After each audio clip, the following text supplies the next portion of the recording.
Hello and welcome. My name is Alonda Carter and I am the recovering Hunbot, and this is season 1, episode 10 of Hey Hun, You Woke Up. This podcast is brought to you on 10 different platforms, including iTunes, Stitcher, and Spotify.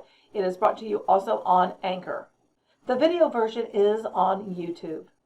If you would like to support me as an anti-MLM content creator, the very best way you can do that is through my Patreon. There'll be a link to that in the description, and literally any amount helps. I've created 3 tiers ranging from $1 to $10 a month, and again, any amount really does help.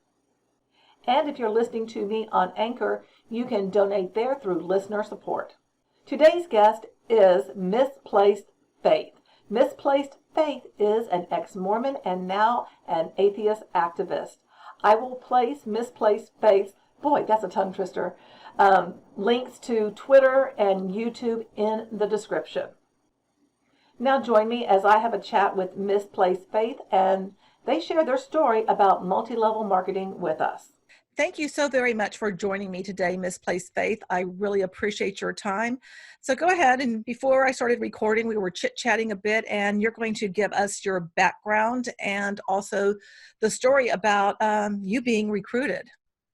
Yeah, absolutely. I'm Misplaced Faith, and it's a pleasure to be with you. I appreciate you reaching out to have me on and tell you about my experience.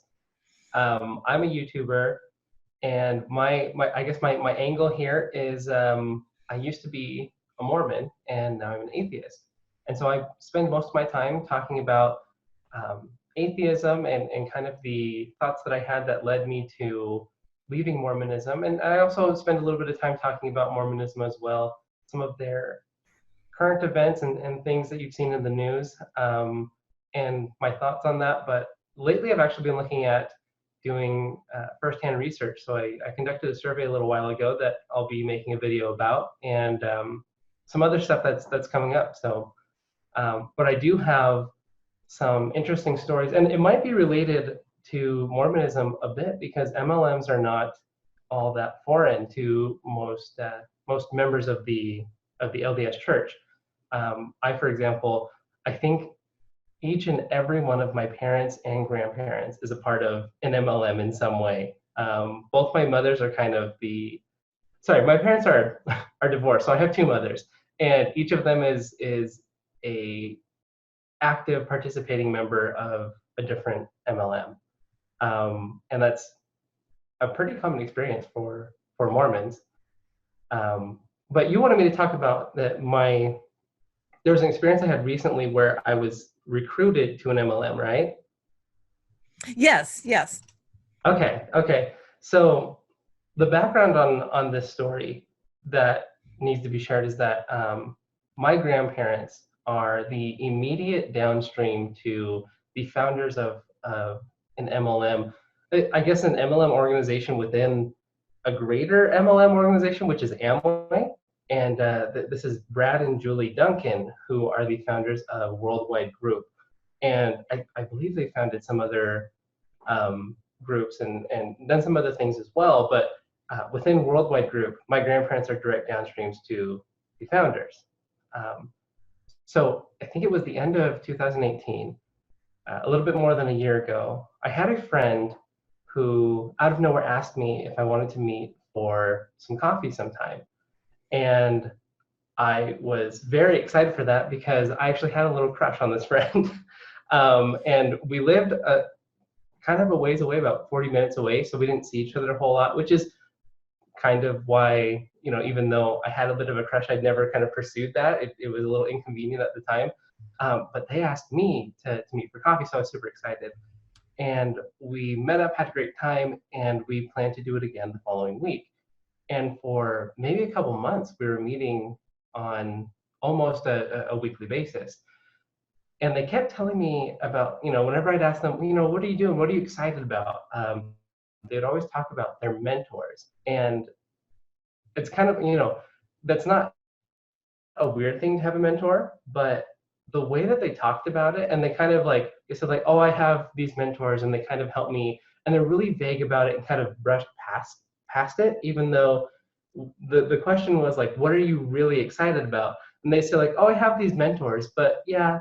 And that was they just moved past it. And I could tell that there was something weird about it, that it was really important to them, but they didn't want to talk about it a whole lot. And so I never really pushed it, but I was always curious about it.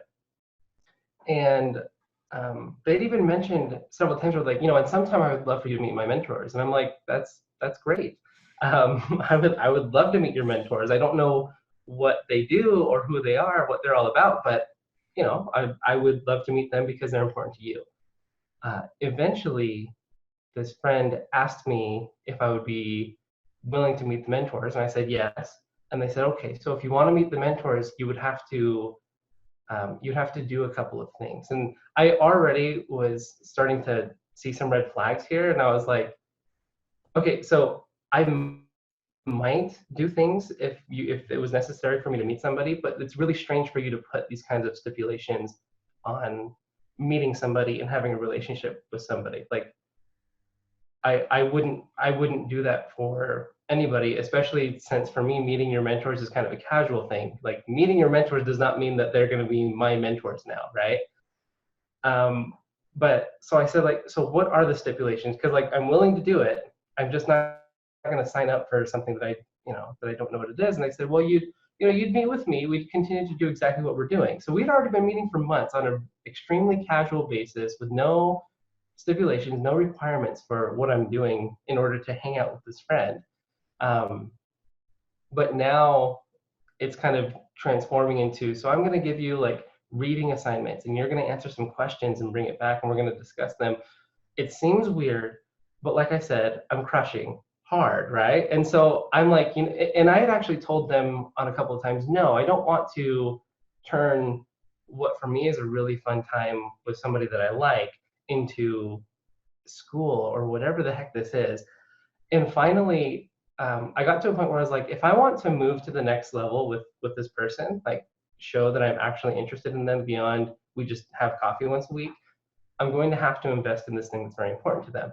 So I told them, I said, I want to do whatever, all the stuff to meet your mentors, but I want you to know that I'm not doing it because I really need the mentorship. I'm doing it to understand you better, to know more about you, right?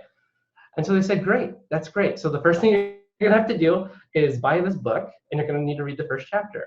I didn't like that, that the very first thing I had to do was buy something, but I bought the book. It was called The Go-Giver. I actually can't hear you. I think you're muted. No, yeah, no, I did, like, so that weird sounds wouldn't come up. Yep, I had that book, The Go-Giver.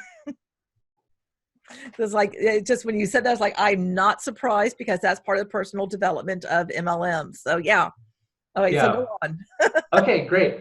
And by the way, like, feel free to interject and ask questions. Like I feel a little bit weird monologuing, but if you have any questions, let me know. Okay. Okay. So I told them, because I was in school at the time. I was actually in graduate school. You and I were just talking about graduate school a minute ago, but I was really busy and I didn't have a whole lot of money. So I didn't buy the book. And I told them, I was like, I'll look into it. I also had so I have my homework that I'm doing for school and I have the books that I want to read that I have on my own list. And I told them, I was like, I have some important books that are on my to read list. So I'll buy that book and read it when I have time. Right. And I was like, but if you want to give me some questions that I can answer, and they said, oh, that's fine. They gave me some different questions. The next week I came and I had answered them. They were like, what are your dreams? And what are your aspirations? And then the questions that followed, like listing your dreams, the questions were like, what do your dreams cost financially? What do your dreams cost in time? And it kind of like gave the realistic aspect. So first it was like, think as big as you can. And I think it was in the description, it was like, think as big as you can. Don't hold back. Like just come up with the craziest thing, right? And they're trying to entrap you because they're like, they're trying to make you say something that would cost millions and billions of dollars so that they can tell you you can't do that because you don't have the money, right? And so I did that, but like I took it very seriously. So when it said like, what are your dreams or goals? I did like a 1-year list and a 5-year list and a 10-year list. And like by the end of my life, like a legacy kind of list. And for each question, it kind of compounded. So when I got to the the next one that was like, what would your dreams cost? I had to do what would it cost for my 1 year, my 5 year, my 10, right? And it just got like super crazy. But I did it because number one, that's just like the kind of person I am. But number two, I was taking my friend very seriously. I was like, this is important to you. It is now important to me. And I showed up with that list and we didn't even get through it. Like they were shocked that I put this much effort into the questions. But they could tell that I was serious about it now, right? And so they said, okay, so what I'd really like you to do is read that book that I told you to read. And I repeated myself. I said, I really want to read your book. I don't have the time. And like, even though it's like $12 on Amazon, that's still $12 that I kind of need right now because I'm going to school and I'm not in a place where I can just buy a book if I want it. So the next time we arranged to meet, this is where where the red flags were like glaring, right? I texted and I said, hey, I'm really excited to see you tonight. And they said, yeah, I'm excited to see you too and hear about your thoughts on The Go-Giver. And I said, oh, I didn't read it yet because I haven't bought it. And they said, oh, that's too bad. Maybe we'll have to schedule our meeting for another time. Like, because I hadn't read the book, they were now not going to meet with me. And wow. Excuse me. And yes, it was, it really caught me off guard because I really enjoyed this time with my friend. For me, it was about the friend. It was not about the mentorship and the book and this organization.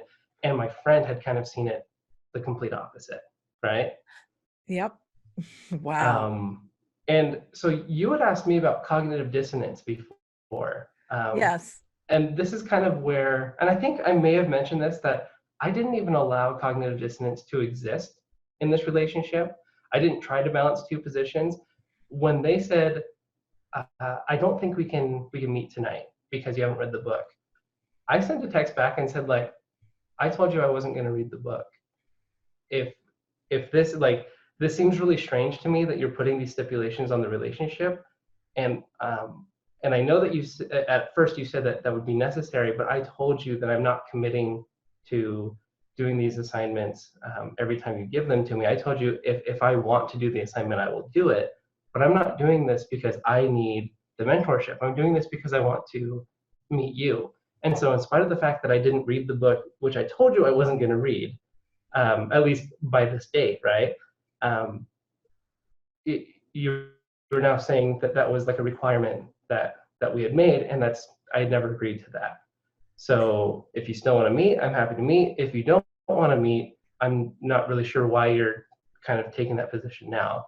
And they apologized, but still kind of stayed firm in the fact that I needed to read this book.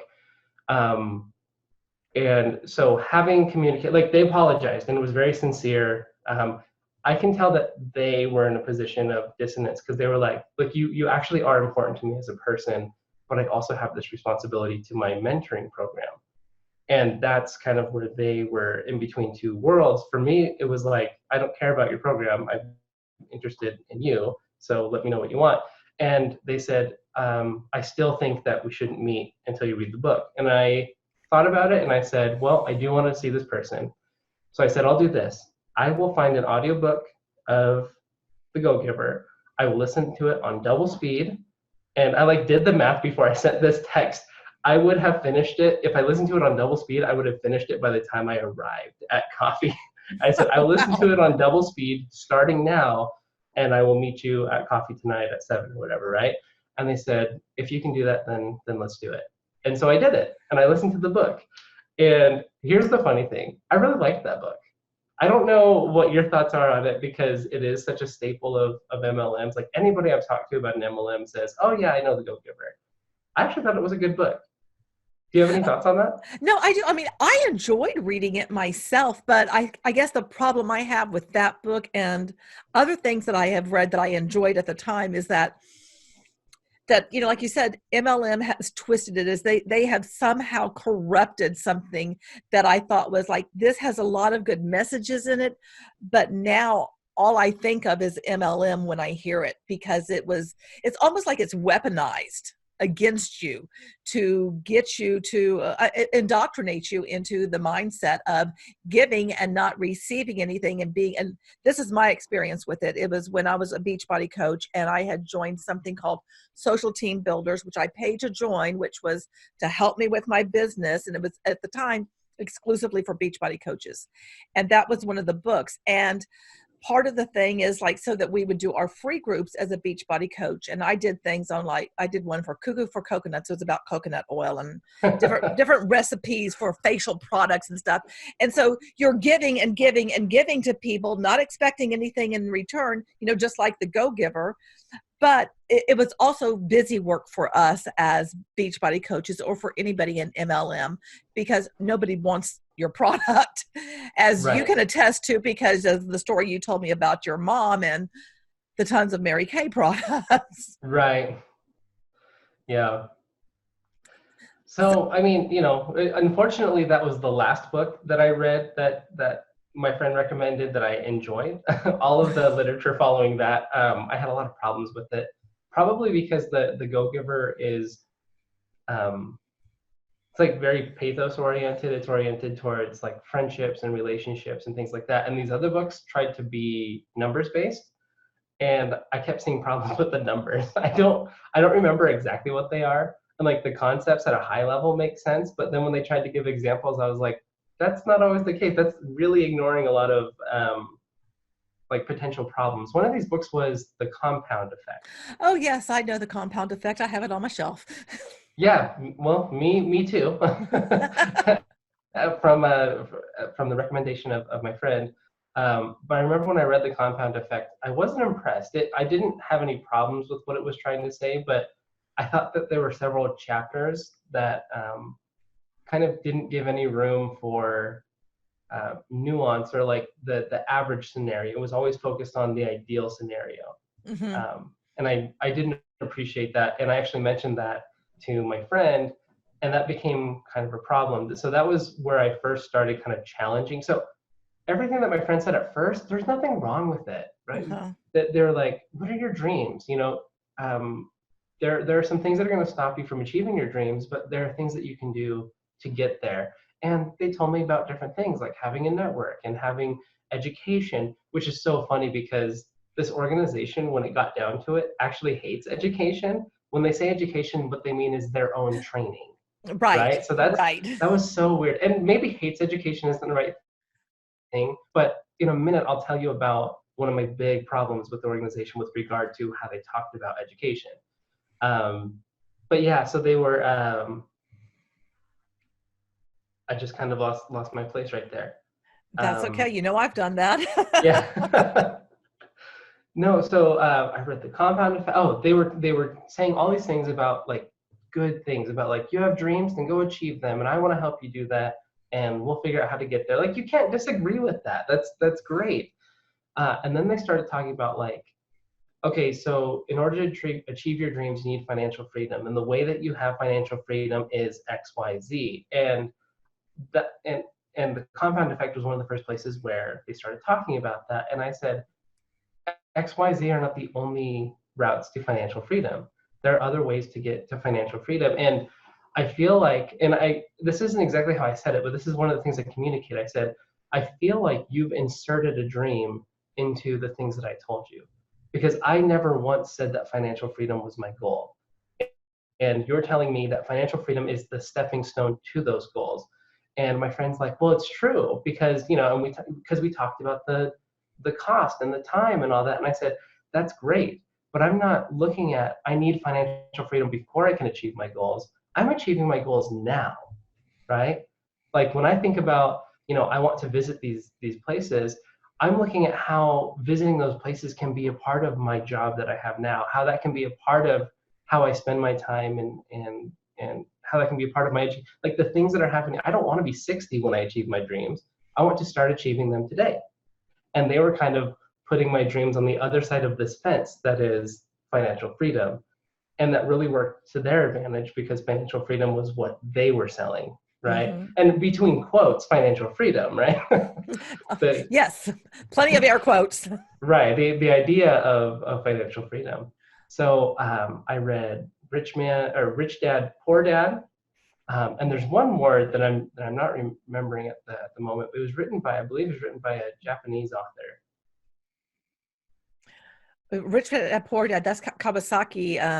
Maybe that's the one. Yeah, maybe that's the one. Yeah, he's the one that wrote that. And I have never read it, but I know of it, and I know of him. Yeah. Okay, so here's the funny thing is, all along the way, in my mind, his mentors are financial advisors, right? I never once did it cross my mind that this was an MLM, right? I'm like, I've never been recruited in this manner. The only other time I've been recruited, I don't know if I mentioned this, but the only other time I've been recruited was by my grandparents when they were part of Quickstar, which was another Amway organization, right? And that was complete bogus. I was like 16 years old, and they were talking about how I needed to like buy product, and then I would wear it around school, and all my friends would see it, and they would want to buy it too. And in my 16-year-old mind, I'm like, wow, I could be making hundreds of dollars a month. And what I didn't realize was that I needed the $100 a month before I could make the $100 a month. And I'm 16. That's not going to happen, right? Right. Crazy. Yeah, my poor grandparents.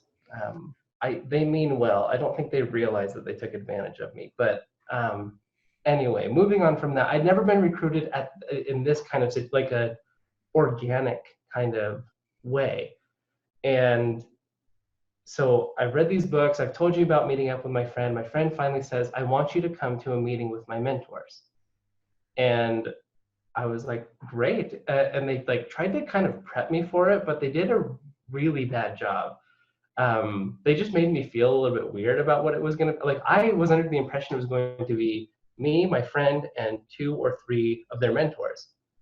I show up at this house, and there are cars parked in the driveway, on all the street, around the block. And I'm like, what is going on at this house that I'm supposed to be going into? I'm also an introvert, so large crowds are really difficult for me. And I was not prepared for this large crowd, right? And I walk in, and it looks like a cocktail networking event. I'm not sure what's going on. There's all these people, and I can't tell the mentor from the mentee. There's like all sorts of people. They're all dressed up. Another thing that you wouldn't know is that I dress very casually in my day-to-day life. Like, I don't know how to talk about this the right way, but black tie or even a tie is not really what I do even in my professional life. I get away with not dressing up, but for this event I had to dress up, and I get in there and all these people look like me. They look like people who don't usually dress up, but they bought a tie for this event. You know what I mean? Mm-hmm. Like, they look out of place as well.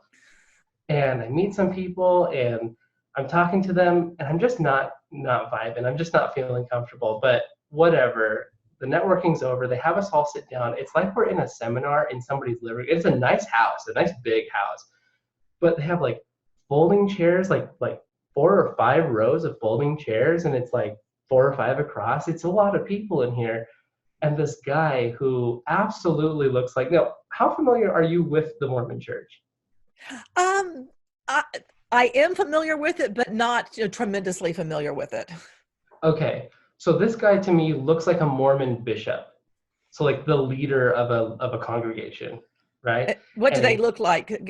Paint a picture for the audience. Okay. So it's a white, like 40 to 50-year-old man, in a dark colored suit with a white shirt and a tie, clean shaven, short, like comb over hair, just very looks like a white person from a stock photo kind of thing, right? Like a businessman, right? That sounds very much like early days of Amway, of how they trained people to dress. Yeah. Yes, absolutely. That would have been right on.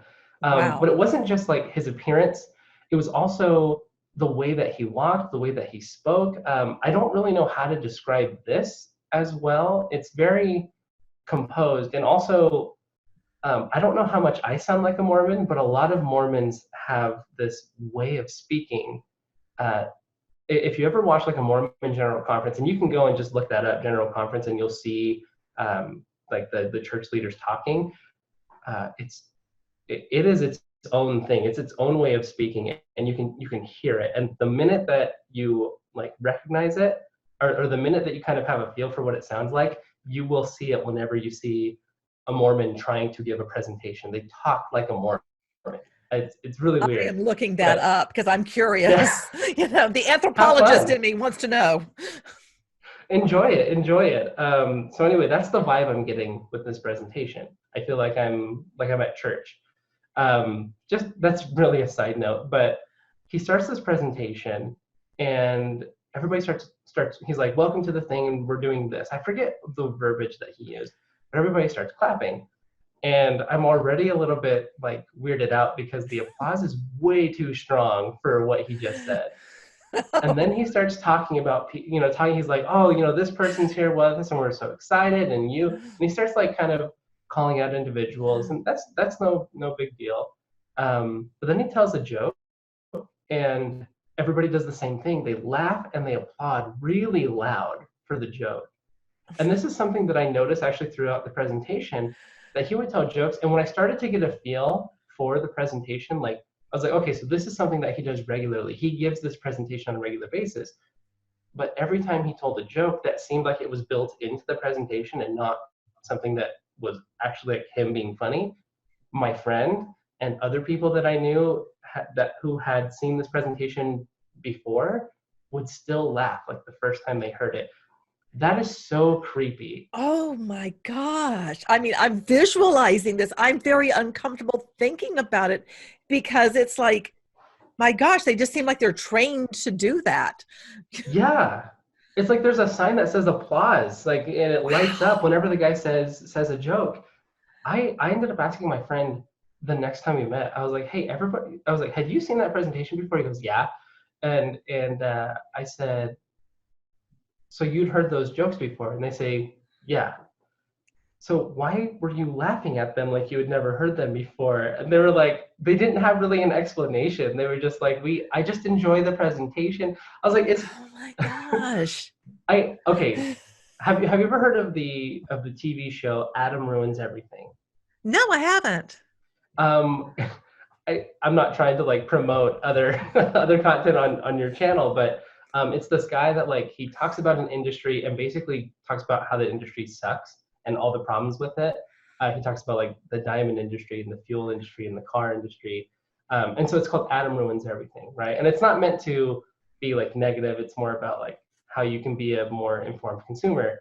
But I saw him live one time and he talked about the reason that you go to a comedy show is to have somebody else make you laugh.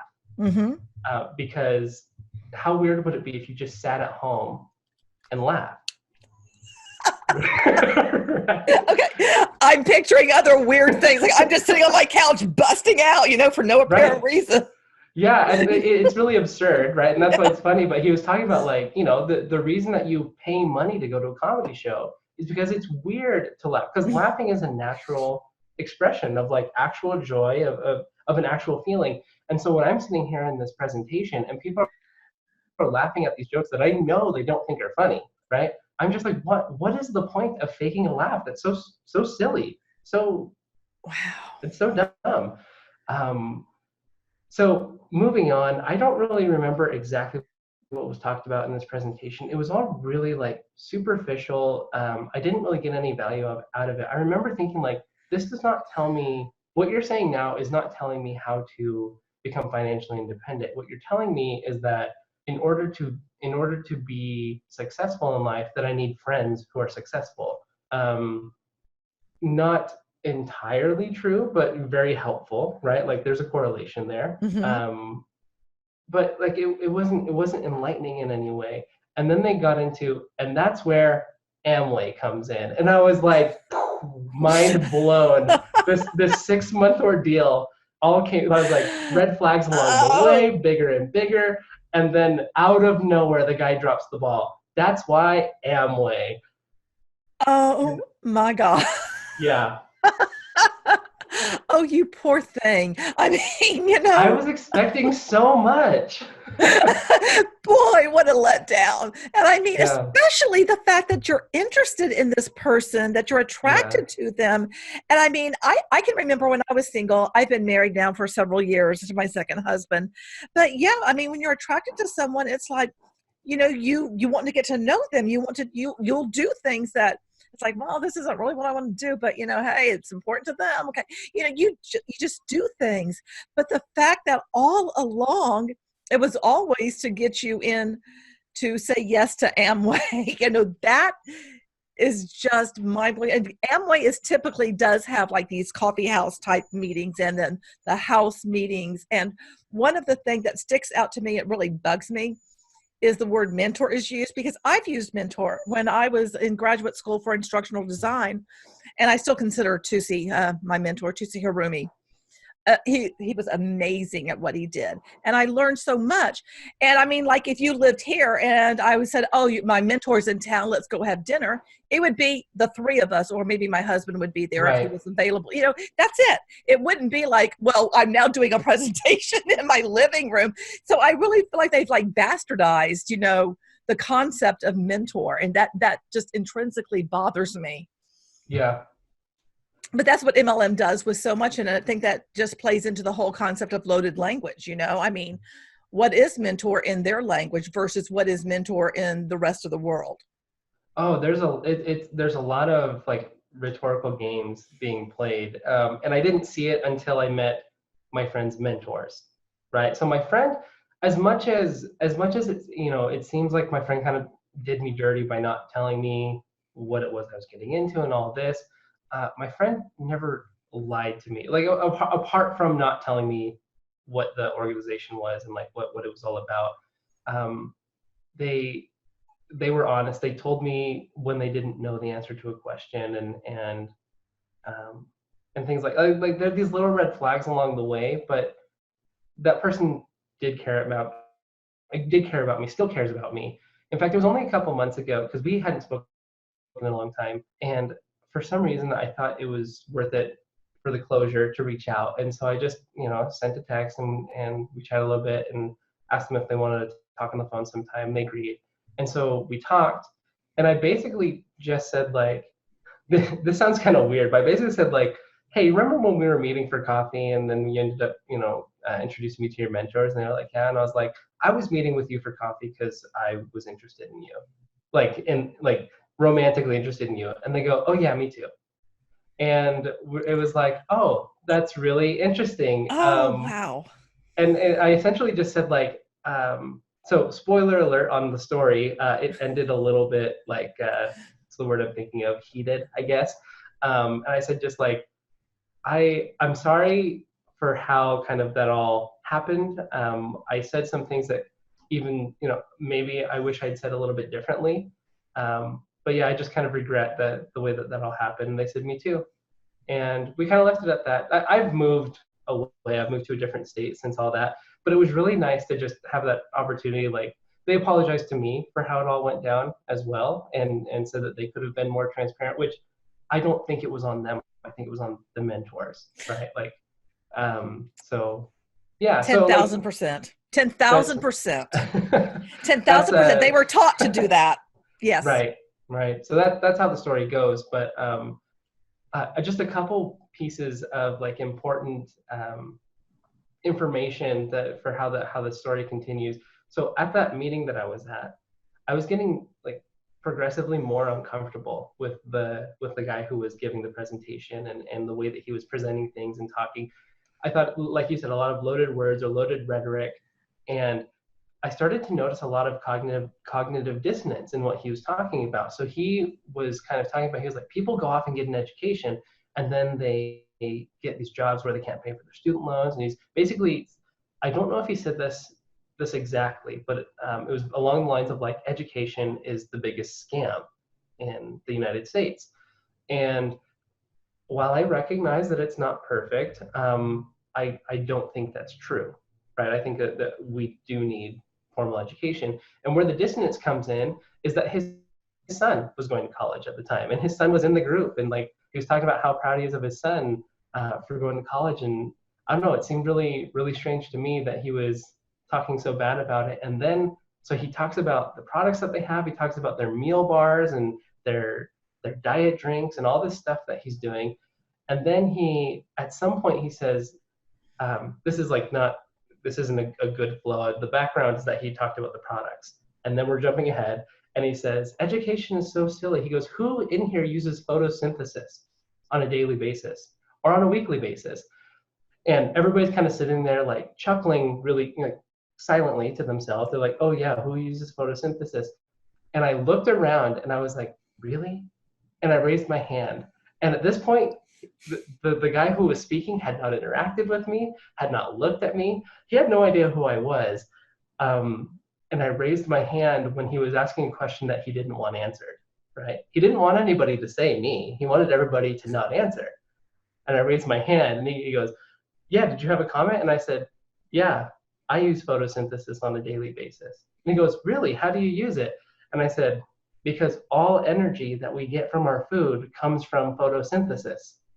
And he kind of is like, oh, well, and then, so he makes a good point here. He goes, okay, you're right, but do you need to know about photosynthesis for you to get the energy from your food? I said, no. And he goes, so do you use photosynthesis on a daily basis or do you just eat food? And I was like, okay, I just eat food. But so I didn't press it because he was trying to like silence me in front of the group. He didn't shame me or anything. He just presented a counter argument and I wasn't going to push it. Like this was not my house, not my group. I am a visitor, or I'm a guest here, so I'm not gonna do that. But how can you talk about your products being so healthy and being so like the meal replacement bars and all that? Like the way that you get to that, the way that you get to this nutritionally dense product is through the science that people had to go to school for. Like you don't exist without photosynthesis. Your Amway doesn't exist without photosynthesis. How are you going to tell me that it doesn't matter and that you don't need an education when everything that you're doing today is because somebody's educated? Maybe not you, which is apparent, but without that, you don't have this. But I didn't push that necessarily. But that, in summary, that meeting was very bad. Everything had been okay up to that point.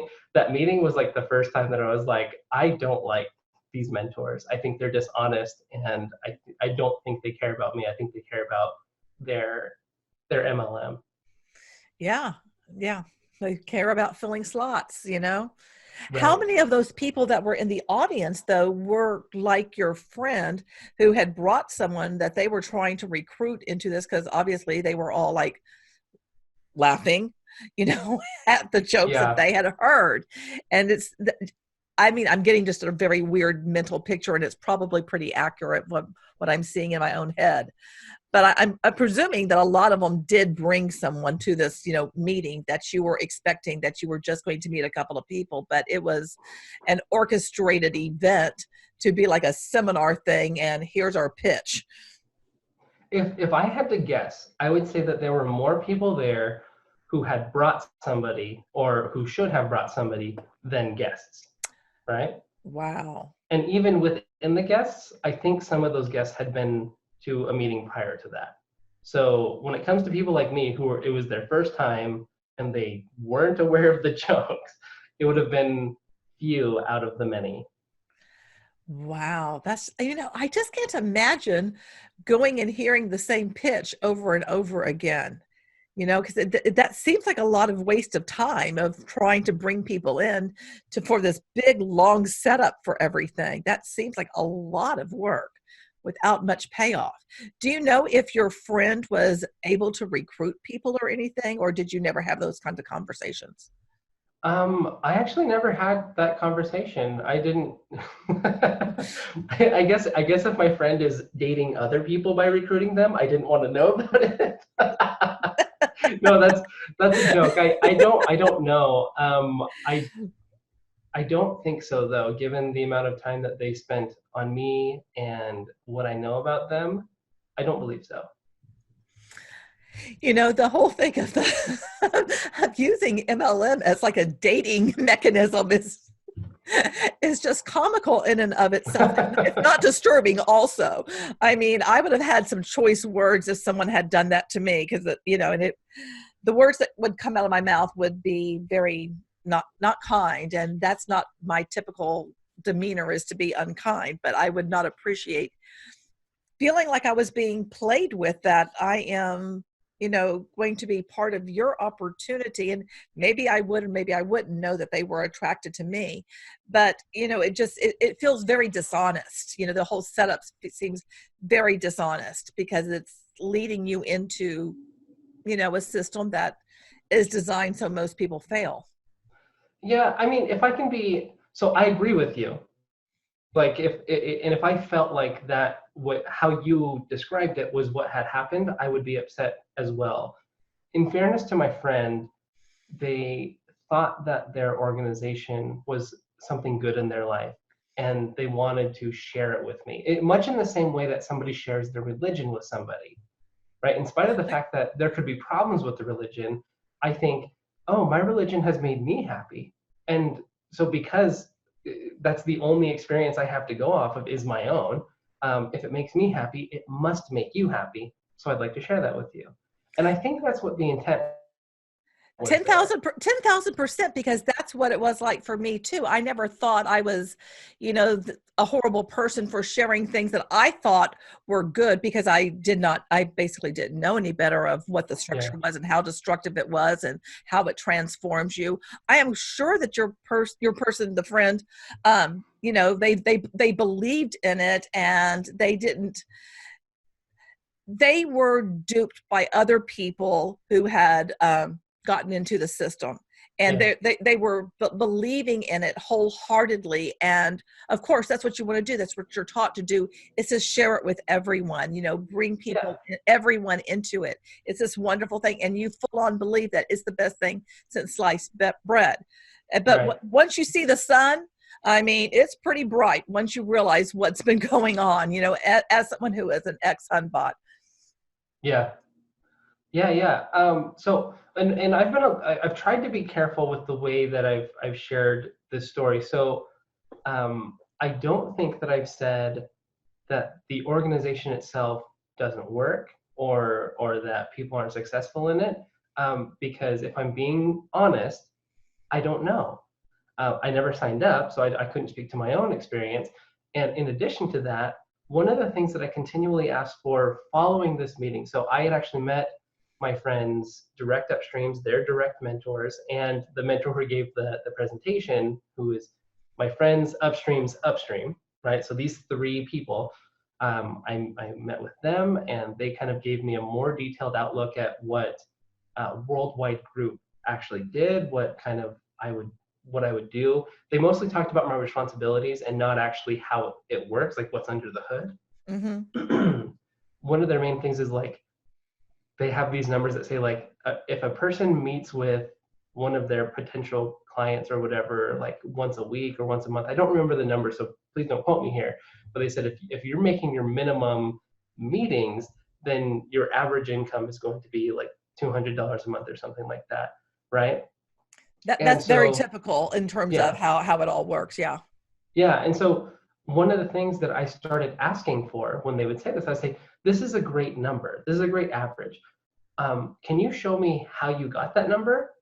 And they would either say like, that's the number, or they would say it's just an average, or they would like get a little defensive, be like, what do you mean? What is it that you want?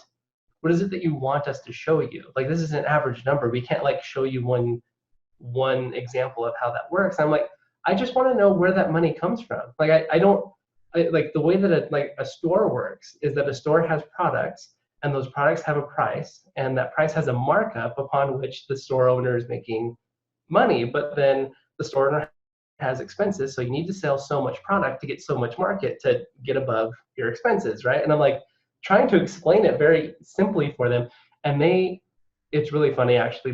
They were a little condescending to me sometimes. Like, I actually noticed this throughout the whole process, but I never really took it offensively when my friend did it, because like just didn't take it offensively. But when their mentor started doing it, their tone was more condescending than my friend. And I started to get a little bit upset because they would be like, well, it's very complicated business stuff. And I was like, it's not complicated business stuff. Please just show me the numbers. I can handle it.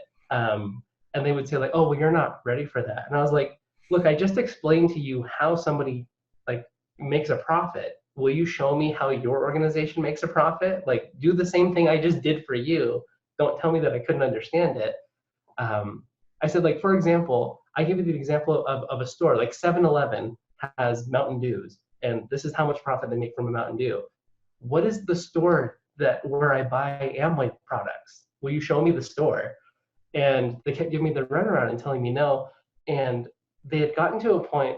Now, my friend all along the way had talked about how the mentors, it wasn't like a mentor was above you, but you were in like a equal council, like a Socratic circle where, King Arthur's round table. No person is at the head of the table. All members are equal.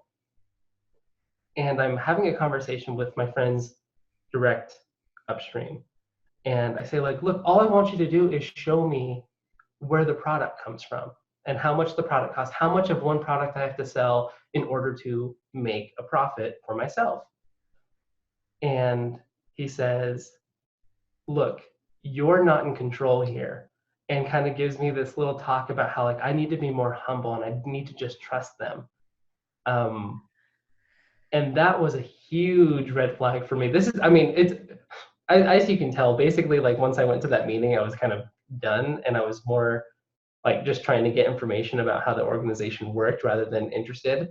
But it was very clear to me that what I had been told, which is that my mentors are there to help me as a peer, not to be the boss of me, but to kind of work with me on my goals. That's how they had kind of described this relationship.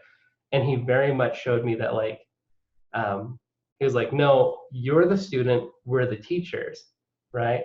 And kind of almost tried to put me in this place of like submission. And I was like, look, you haven't earned the respect from me. You haven't showed me how this is going to help me. You haven't answered any of the questions that I've asked you. I have no reason to give you more trust than to ask you for the evidence that backs up these things that you're telling me, like that I'm going to make $200 every month. And that's when they kind of hit me back with the rhetoric. Well, you're not guaranteed to make $200. And I'm like, exactly. That's why I would like to see how I do this. I don't want to just pay you money every month and then pay $50 to go to a seminary every month, or not seminary, seminar every month, and meet with a bunch of people when I have no idea of how I'm going to make money back from that investment. I want to know not just like that these are my dreams and I'm going to achieve financial independence. I want to know what steps I need to take along the path of your financial independence to get there. And you're not giving me that. And it basically boiled down. What was that? Did they ever share with you the compensation plan? I think they shared it with me. But once again, the compensation plan is just like, if you hit this many recruits or this many sales between quotes a month, but I don't know, like for every sale I make, is my profit or is my margin the same? Like I have to assume that like there's a higher markup on different products, right? Well, I mean, I can speak to it like in terms of Beachbody because you get personal volume points depending on what product you buy. And it's going to be the same way for any MLM. And those personal volume points help translate into the volume you need for a particular rank. And then how many people you sign up underneath you relates to all of that too. Right. And, yeah. So they did go over that with me, but my issue is that how much is a personal volume point worth? Right? And so you could show me like, oh, well, $1 equals 50 personal volume points.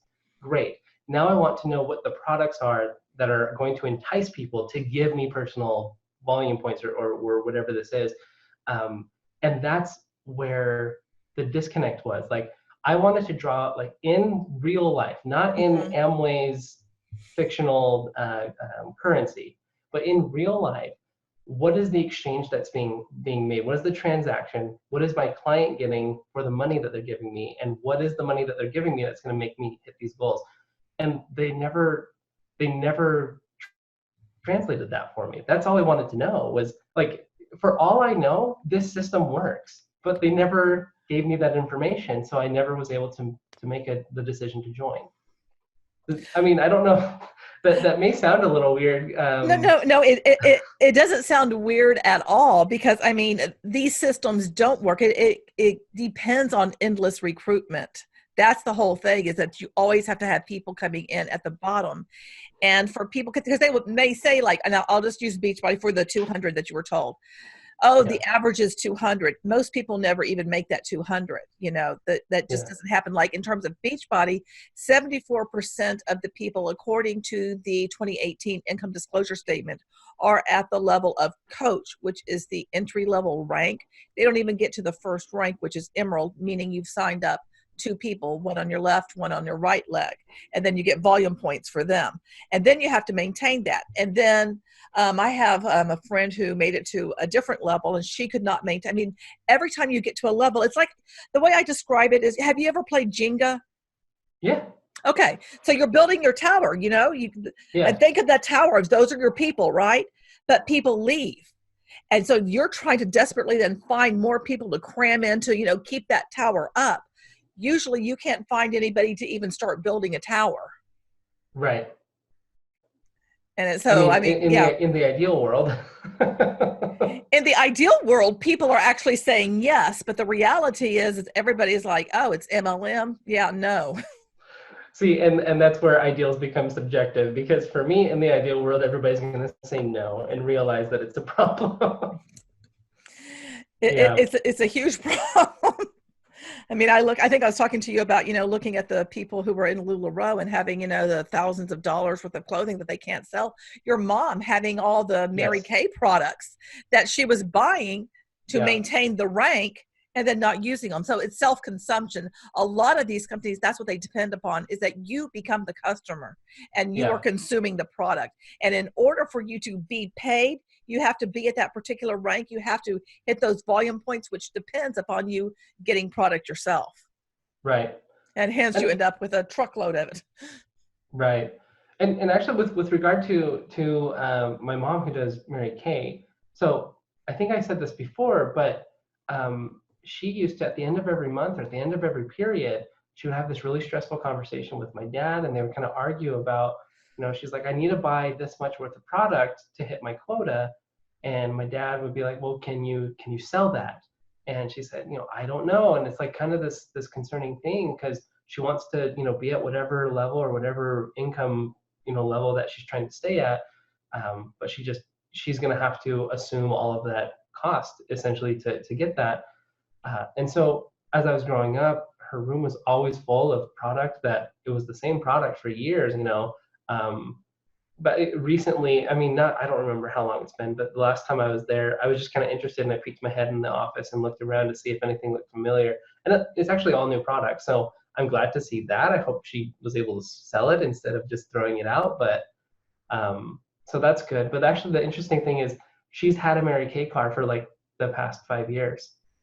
So I don't know how big of a margin she makes by having that car. I know that she doesn't, so Mary Kay pays for the car, but I do know that they have to pay taxes on the car. Mary Kay doesn't pay for the car. Mary Kay pays for it only if you maintain a particular rank. Then you get and I'm just throwing out a random number right now, like $500 towards that car. If you are at a particular rank, that's how all these MLMs work. Yeah. So then that's why she's buying all this stuff, is so that she gets that bonus to keep that, and then trying to recruit people so she can keep getting that bonus. Yeah, and so I don't really know financially how much benefit she actually gets from Mary Kay, because I know that even if she's getting a check or getting a car, there's a lot of actual money. It's not just time and investment, but it's actual money that's going in on her end to make that happen. So I don't really know what the margin is. I do know that she's pretty happy with it, and that she's been fairly, between quotes, successful, because once again, I don't know how to quantify that success. But yeah, she has the pink Cadillac right now, and she's trying to go for some black convertible next year. So I guess more power to her if she can do it.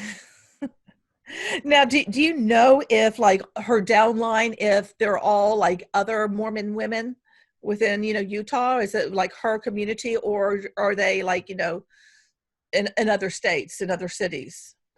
The big majority of them are local. I do know that she has like relatives. I think like Florida is a good example. Like across the country, she has like a relative who now has their own kind of downstream or network down there, and she is getting Okay. some Yeah.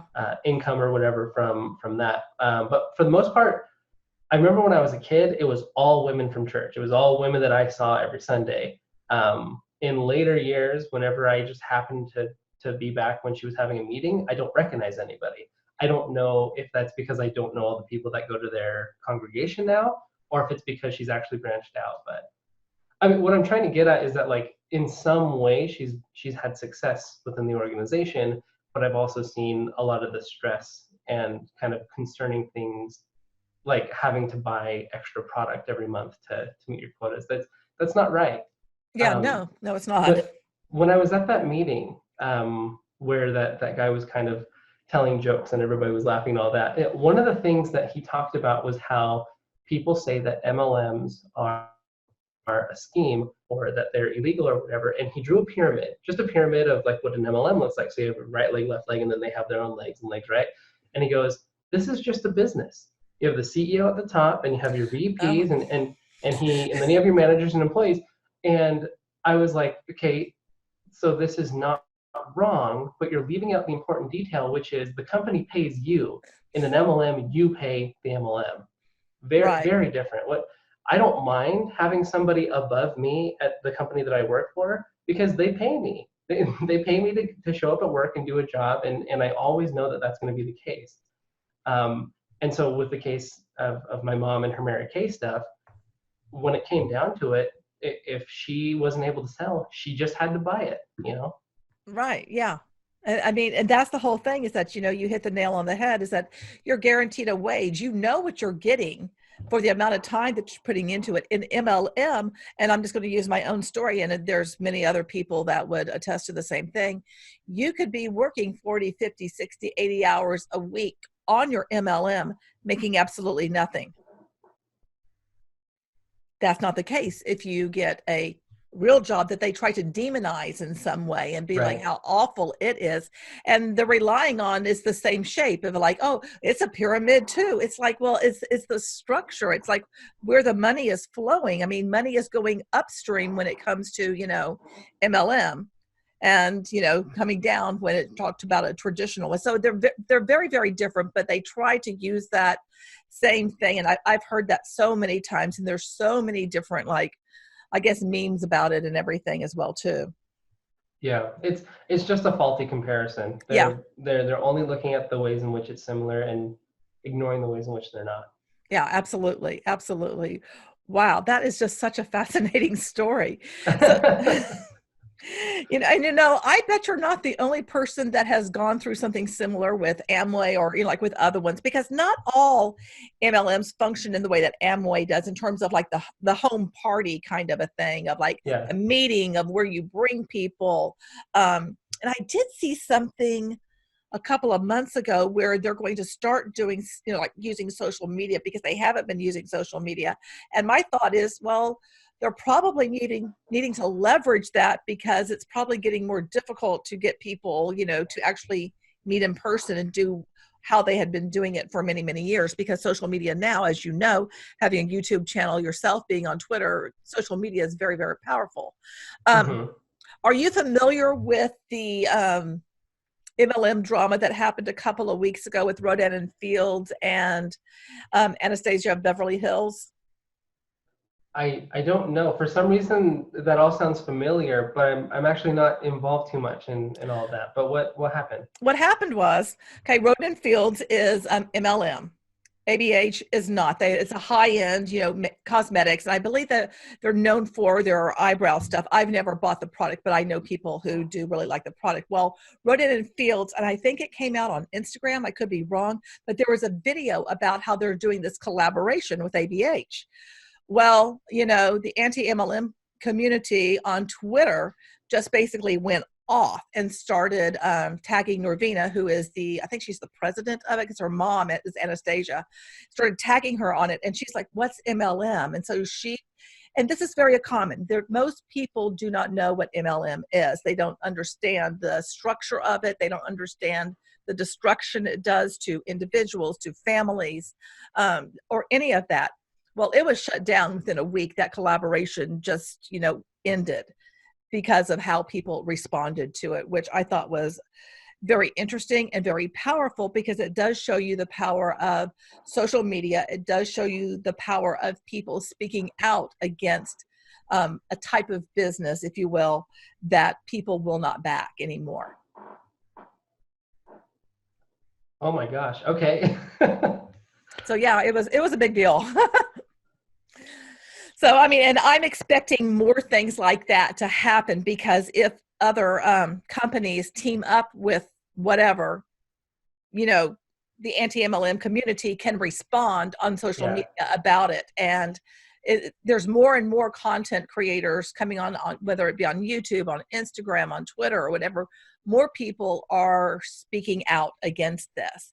And, MLMs are going to have to deal with that, you know what, you've used social media to leverage your opportunity, but now there's a big voice of a bunch of people that we're not going to go quietly into that good night and just shut up. We're just getting started, kind of a thing. Yeah, I think so. It's a very complicated topic, but I think just the transparency that social media and the access to the internet has provided has been I think it's been a good thing in a lot of ways. So, like I said, it's very complicated, and so there's a lot of negative aspects of the internet, but the transparency for me is such a big deal, and it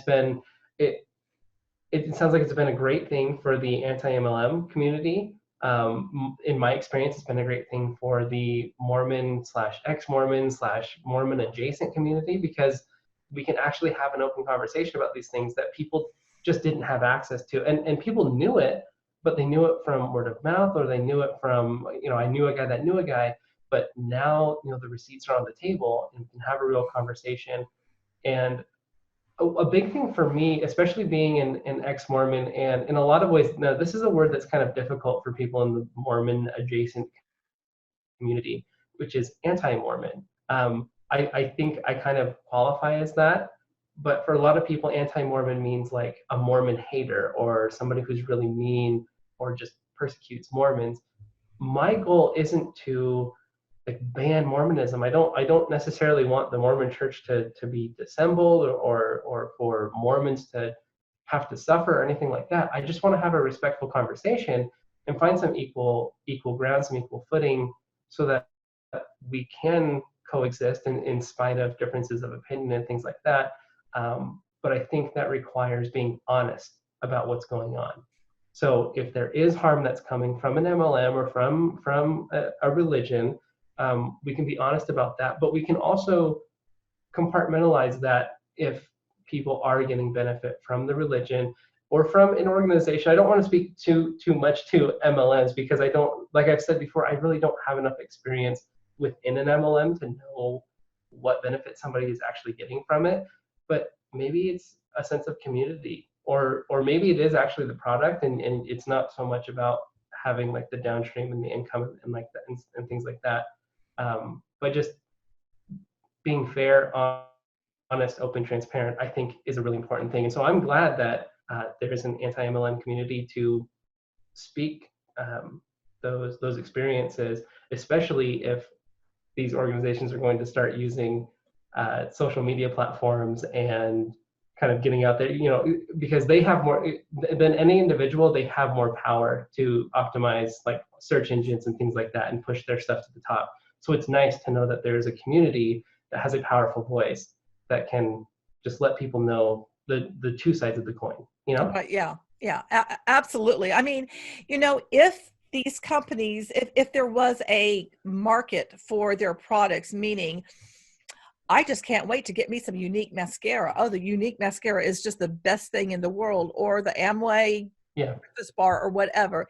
If there was a market for it and you're selling it like retail sales, then fine. But the fact that it depends on people being recruited, it depends on people paying to play, and a lot of people losing thousands of dollars. I mean, when I added up myself with the direct and also the peripheral things that I did in order to be successful and, you know, build my business sort of thing. I mean, it at the minimum, it's $10,000 at a minimum.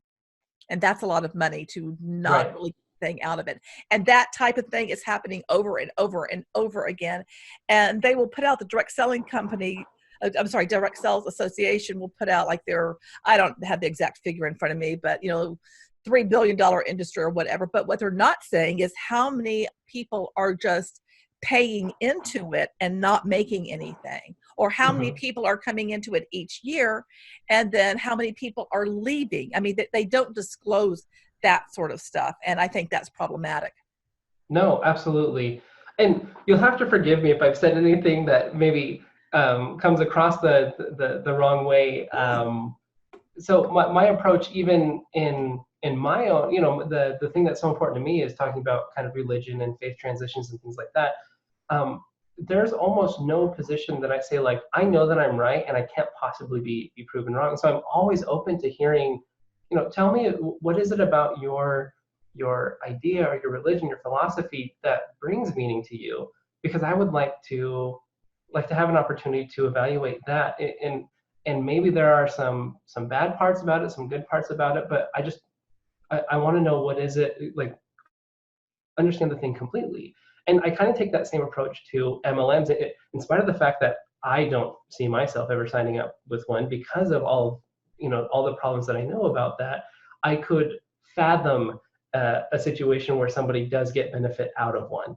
I don't necessarily know of that situation today, but I'm always open to being enlightened. Right? Well, it's interesting that you bring that up, because last week I interviewed Peter Kahn. Peter Kahn is an anthropologist, and he actually studied about evangelicalism within Mexico, because it started becoming very popular. And I can't remember the year he was there, but at the same time, he started noticing like the Avon ladies and, you know, MLM there, and he went back and studied it. And as an anthropologist, and myself also as an anthropologist, I mean, if I can take out my own bias, which it's really hard to do since I've been, you know, actually in it and I've seen the destruction firsthand, is that, are there some positive things that you can get? And you brought up community. A lot of people are disenfranchised and they don't have that sense of community. So when you're in it, it can feel, and I'm speaking from my experience, it can feel very real, like you're in a real sisterhood and that you're, you know, with, you know, true friends. But then when you step away from it, it's like it all falls apart. Now, Peter's point was that he did not see that in that instance within that culture within Mexico because of, you know, just like where it was located and stuff like that. He did see the economic fallout of what, you know, I've described as well. But is it possible that people can receive something positive? Sure, you know, I think they can. But then I do go back into, but what price are you paying emotionally, economically, psychologically, and all those things? And that worries me because I've seen different aspects of that as well. But, you know, I mean, if I were to study it as an anthropologist and start putting the pieces together, I could definitely see trying to strip away and look for the functions of like what you're saying, of what people are getting out of it, of terms of that it could be beneficial for them as a human being. Yes, absolutely. Would you mind if I made a sports ball reference? No, not at all. I'm terrible at sports, but go right on ahead. Okay, so in Major League Baseball, there's a catcher whose name is Jeff Mathis. And he's played for several different teams, and he's had several years in the MLB. He is, according to many, the worst hitter in all of baseball. Right, like when you put like a list of all hitters that play in the major leagues, he's at the very bottom. Yet somehow, so what happens is, like, if you're at the bottom of the list, you usually get cut, right? And they bring somebody else to try out, right? And he's been consistently in the major leagues and still being at the very bottom of that list for many years. And people wonder how it is that he continues to stay in the league. Several years ago, he was on the same baseball team as a guy named Mike Napoli. And they played the same position, and Mike is a fantastic hitter. He's great, right? And this team had to decide which one of these catchers they wanted to keep, Mike or Jeff. And they ended up trading Mike. And it seemed like a ridiculous decision to keep. Why would you keep the worst hitter in baseball and trade away one of these fantastic hitters? But when it comes down to it, Mike, can only give you so many runs a game, maybe one or two, right? And that's if he's doing well, right, individually. But it turns out that the average ERA, which is the number of runs that a pitcher gives up, right? So you don't want to give up runs to the other team. The average ERA for Mike was 2 whole runs more than the average ERA when Jeff was catching. So what happens is, although Mike seems like a better baseball player because he's a much better hitter, the margin of his hitting over Jeff's, although it seems really big, is actually really small in comparison than the work that Jeff does behind the plate. I am now forgetting what it is that even brought up the sports ball reference. I was talking about how I could see, like if I studied MLM as an anthropologist. Okay. So, you have like the sense of community or something that's going on, and it seems like really nice at the time. And that's like Mike getting a home run every, 10 or so games, right? It's like, it's really fun to watch. It makes you feel good. You got people in the crowds that are all excited. But what you don't see is how little by little Jeff behind the plate is doing all this work, and that might be like the cost that you're not really paying attention to because you're kind of distracted by the lights and by the friendships. You just, what I'm kind of getting at here is that you don't always see everything that's going on. Sometimes we focus too much on one aspect that is more colorful and the bells and whistles, but you've got to keep everything in context. And so even if you are getting a sense of community, is it possible that you could get the same sense of community without paying hundreds or more dollars every month in order to have that community? And if you have to pay money in order to have a community, what really is like the true value of that community, right? Like when I was talking about meeting up with my friend, if my friend won't meet with me because I didn't read a chapter out of a book, how much of a friend are they really? Right. There's like a minimum, I wouldn't want to be friends with somebody that treated me poorly. That's just a basic standard of relationship. But like, if I decided that I wasn't going to do this video with you because you didn't want to wear a black t-shirt, like that's silly, right? And so I think the same thing can be said about the benefits that you get out of an MLM. Can you get it somewhere else where it would be more substantial, not in a financial sense, but like based on you rather than the money that you can bring me? And I think that's very important to keep in mind. Yeah, no, I mean, I think you bring out an excellent point. And, of course, the answer is yes, because, you just kind of think about your own local community. I mean, are there meetup groups that you could join? Is there something else that you could do that, I'm just going to throw something out there, like you enjoy, karate. Is there a way that you can, hang out with people that enjoy karate or bowling or whatever it is? There's other ways to get that sense of community that doesn't have to be tied to you paying in order to have it. Yep. Yeah. That doesn't describe any relationship I have, and not any relationship I would want to have. No, me neither. And I've often said, and other people have said too, that MLM is like an abusive relationship because, it is. And I even did an example of one of my best friends of an abusive relationship that she was in.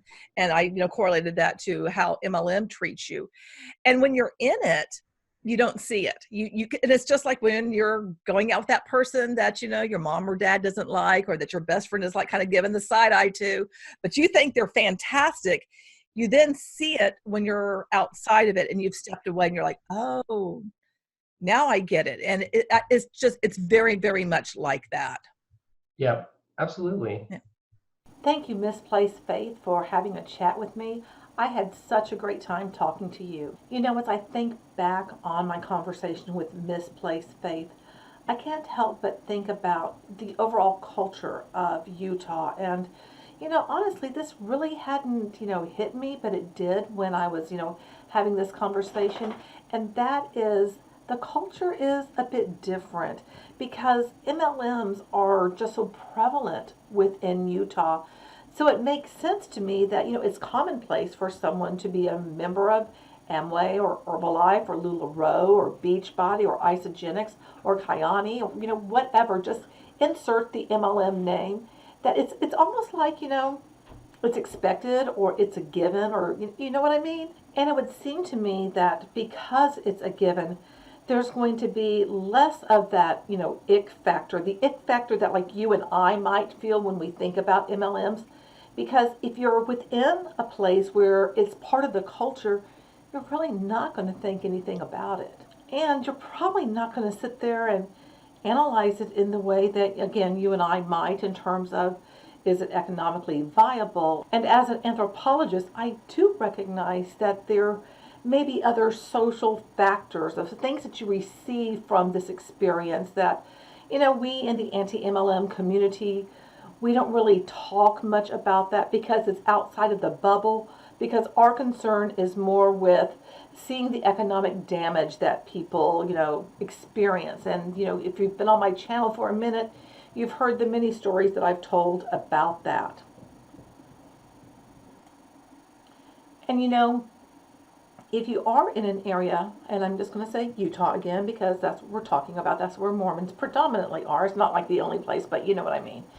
Anyway, in that area, it's with it being commonplace and you see somebody with success, I think it'd be very hard to question all of that. And when you're in an area where, MLM is common and you see someone who appears to be having success because this is so common within, your culture of where you live, I can see why someone might be on the fence or not really so sure about, if it works or if it doesn't work, especially if they haven't experienced it themselves. Now, you and I, if you're part of the anti-MLM since you and I are part of the anti-MLM community, it goes back to we are aware of the economic fallout. And beyond that, I think about the various tactics that are used, and I speak to this a lot on my channel, and I just, refer to it overall as, like the dark side of MLM, and specifically what I'm talking about is the indoctrination, the undue influence, the thought reform,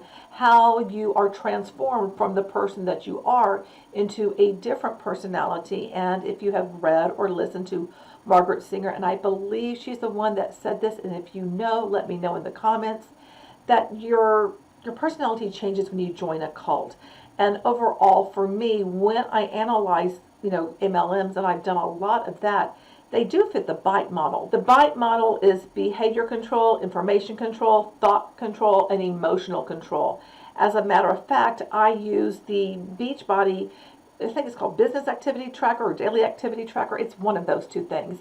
Anyway, I analyzed that, and that one document, which keeps you really, really busy, it fits all of the BITE model. So when you really start kind of digging into, the underbelly of MLM, if you will, and start looking at it really critically, you start seeing how the tactics that are used in MLM are just like the tactics that they're used, in a religious cult. Now, having an open conversation, I think, is really important. And, in the MLM, anti-MLM world, there's two very strong sides. There's people who are adamantly opposed, and yes, I am in that camp. And there's other people that are, all for it. And typically I see those people as all for it as being changed. And just like I was when I was part of Beachbody. And when you are part of, the MLM and you have been changed and you're surrounding yourself with these like-minded people and you're all chasing a dream, you can't see anything else than that thing that you believe in, and you believe in it so wholeheartedly. You would just, and people have just, bet your life savings, lose all your money, that this is the pathway to fulfill all of your dreams. But is it? And this is what I offered when I did my response video to the Monet Hun that, did a reaction to one of the anti-MLM community members here on YouTube. I just basically, put out there resources for her, because what if we're actually right? What if what we're saying makes sense? What if it really is true that most people are losing money? What if all of those numbers are absolutely correct?